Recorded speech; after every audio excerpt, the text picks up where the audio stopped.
Many thanks for your time. Of course, Mustafa Ali, once again, Morning Baraka, part of our shows is to really take a deep dive into the du'as and the ziyaras that are associated with Muharram and Safar, specifically looking into Ashura and Arba'een.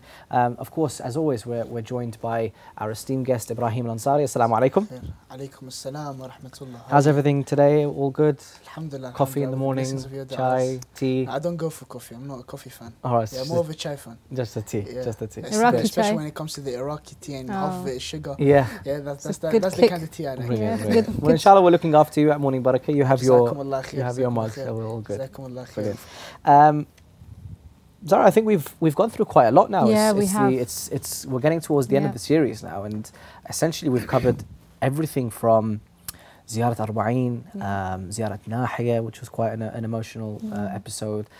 We've looked into, for example, Zeyarat Ashura. We've spent 2 episodes on that. I think today what we're focusing on, as we were discussing, is really taking a deep dive into the Ziyarah of Imam Hussein alayhi salam whilst actually there. Because we've alluded to doing Ziyarah on the night before a Friday, Thursday. So we'll do Ziyarat Warith, for example, it's recommended, right? But Ziyarat Imam Hussein alayhi salam, when you're actually there, it's quite different to any other ziyarah. It is very different. I think one of the things that I always tell people when they ask me about ziyarah is there's this specific thing about Imam Hussein. I really do not know what this is, but whenever you enter, and I've realized this not just with myself, so possibly you can share your experience as well, but from the friends I've asked, they have the exact same experience. The moment they pass the door and the shrine is in front of you, there's this weird feeling that goes through your upper body. And I don't know what it is, but it goes literally through the middle of your upper body and it's just there. And you feel it and it's just so amazing. You feel safe. Yeah. That's one of the feelings. You feel safe. You feel close. Yeah. And by close, I mean not just close to the Imam, but there's a different level of spirituality that you actually enter to the extent where normally if you were to get up to do a random 2 rak'ah prayer, it's hard. It's hard. Being honest, if the 5 daily prayers, we pray that, then if there's a 2 extra rak'ah prayer, like for example, Salat al-Ghufayla, Salat al-Maghrib and Isha, I myself do not pray that much. I ask Allah subhanahu wa ta'ala to grant me tawfiq to be of those who pray. But it's difficult. It's difficult to do these extra 2 rak'at. Whereas when you're inside that shrine, for some reason, it is so easy to hold the Quran and open it. It is so easy to put a turba in front of yourself and start praying. It is so easy to do these acts. And it is these kind of things where when you're in that state, you see for yourself a place of reflection. You see for yourself a place where you can actually improve on yourself and better on yourself. And I think that is part of the blessings of the Imam, where he gives you that hand while you are by him. And I think it definitely resonates with, I'm sure, with a lot of viewers as well. And you know, obviously we're talking about Imam Hussein, we're talking about Karbala. I've heard people say that about Imam Ali shrine. I think all of the Masumin, one of their miracles, even in their death, there is such a peace. Medina is unparalleled, you know. It's and every city in Karbala is so close to our hearts, and we go there and the blessings of their purity comes upon our sinful souls, where you're saying it's not difficult to then want to go close to Allah, where in this world we live, we're so distracted and there's so much to take us away from the path of God that we, you know, getting our prayers on time is... It's just sitting there, not only in the shrine itself, but sitting in the courtyard, just finding a little corner, and now with the renovations before they put the roof on top of the shrine. Before that, you could, wherever you sit in the courtyard, you'd see the dome and even the minaret directly. But now, obviously, they needed to the renovations, whatever it may be. But now you can only see a bit of the dome. But in a sense, they've created much more of a peaceful atmosphere with the roof as well, because there's a lot of Islamic artwork, and of course they could put AC with the weather in Iraq as well. Very helpful. But I remember it's just sitting in that courtyard and just sitting and staring, not even thinking about anything. Sometimes people think and they contemplate and they cry and everything, but for myself anyway, I just love to just sit there and just observe. Relax. Just sit there and relax and observe. It's something else, the peace, isn't it? And I remember one of the hotels we stayed at one morning, so after Fajr we came back, it was still sunrise, and so the sky is a bit purpley blue, isn't it? pinky, and then so I was looking over and you could see the two domes of Hazrat Abbas and Imam Hussein. I literally, it was just one of the most amazing scenes, saw a flock of birds, and I was thinking, what are they doing? I was just observing them from the rooftop, and the birds came, they went around Hazrat Abbas, they went swirled around the dome, they flew over to Imam Hussein, and really for about 6 or 7 times it was as though those birds were doing tawaf, and it's something that your eyes are just, that's amazing, you can't believe what your eyes are seeing. Really, it's just amazing, and you think that, subhanallah, what is this place of heaven? It is a piece of heaven, isn't it? So when it comes to actual ziyarah itself, there's the ziyarah has a specific journey, starting from even the narrations, doing ghusl, to make sure that you're purified before you even think about the ziyarah, before even actually visiting. You do your ghusl to make sure that you're purified, and then there's every step that you want to take towards the actual shrine of Imam Hussein. There's a specific etiquette, isn't there? Etiquette, and there's specific words to say, and that's all part of the whole ziyarah, right? Definitely.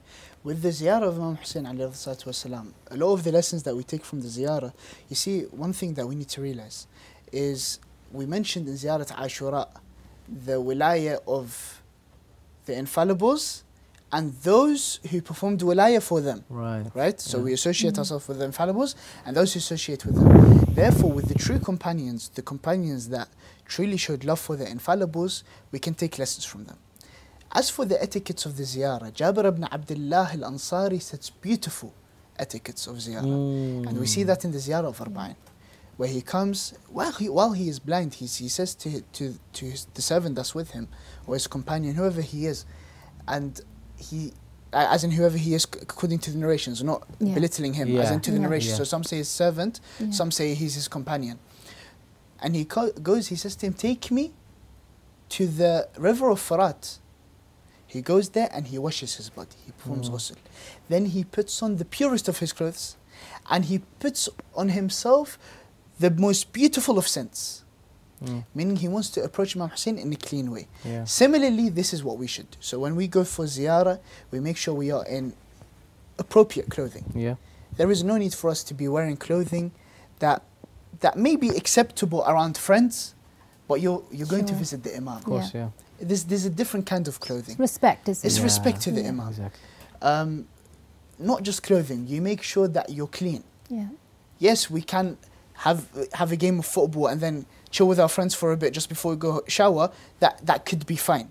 But when you go to Imam Hussein, no, make sure you're clean, make sure you smell good, out of respect to the Imam. Similarly, when you stand in prayer to Allah subhanahu wa ta'ala, you always make sure you're on wudu. Why? Because that is the state of purity, correct? So similarly with Imam Hussein, the very first step of doing his ziyarah is to make sure that we are actually ready to enter his shrine. So you need to imagine it as if you are entering his house. Imagine as if you're entering his house. Are you ready to enter that house? Are you ready for him to welcome you in the house in the state you are in? If you are, then go. And they are more alive than us. So the fact that we are not, to recognise that they see everything, whether our hotel is however many meters away or on their doorstep, they are watching each of their zawaras coming. So to have that cognizance that, who are we approaching? It's not a small thing. Definitely. Therefore, you need to make sure that you show that good image of yourself in front of the Imam himself. So once you're in that state, that is when you are ready to go to ziyarah. Then of course, when you go to ziyarah, there are specific du'as and this is so beautiful by the Imams when they teach us that you stand by the door, you recite this. You take 2 steps, you recite this. You hold the shrine, you recite this. And it's so beautiful, it's the etiquette. And you cannot learn the true etiquette of visiting the Imam except from the infallible himself. Do we? Sorry. No, go ahead. Honestly, go for it. No, because I was going to say, do we know who narrated this ziyarah? Imam Sadiq. So Imam Sadiq performed this exact act. Imam Sadiq, his companion came to him, called Al-Mufaddal, I believe his name was. So he asked him, he said, how far are you away from my grandfather Hussein? He said to him, I am 1 day away. Of course, at that time, they didn't have cars. So 1 day away means he's very close. That is to say that he's close. He says, I'm 1 day away in terms of journey time. So he says to him, do you perform his ziyarah? He says, yes, I do. He said, next time you perform ziyarah, go to his shrine reciting this. Assalamu alayka ya Adam safwatillah. Assalamu alayka ya waritha Adam safwatillah. Assalamu alayka ya waritha Nuh nabiyillah, to the end of it. And then he says, then take 2 steps and say this. Right. Then hold the shrine and say this. Then kiss the tomb and say this. So these are steps given by Imam Sadiq to and if you remember, we talked about how these are all narrations. So this ziyarah is a narration. Beautiful. We have left out the detail of Mufaddal comes to the Imam says this, etc. We took the core of it. This is what we need, and this is what we do. So Bismillah, if you'd like to recite, that would be wonderful. So I chose the specific part of when entering the shrine.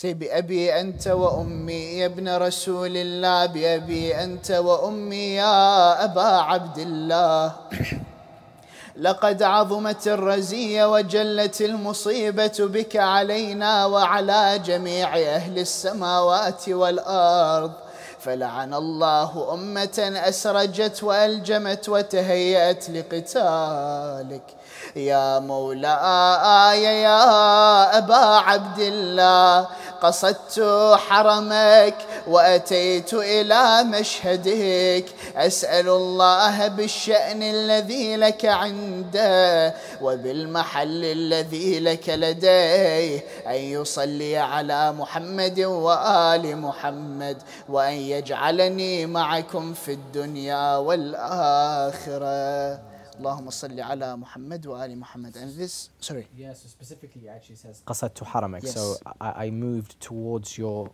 sanctuary. Yes. Yeah. And that is why I chose this specific part of it, because not only does it say I came قصدت حرمك وأتيت إلى مشهدك, and I came to your scenery, or however you would translate that, but then this is where you make your dua.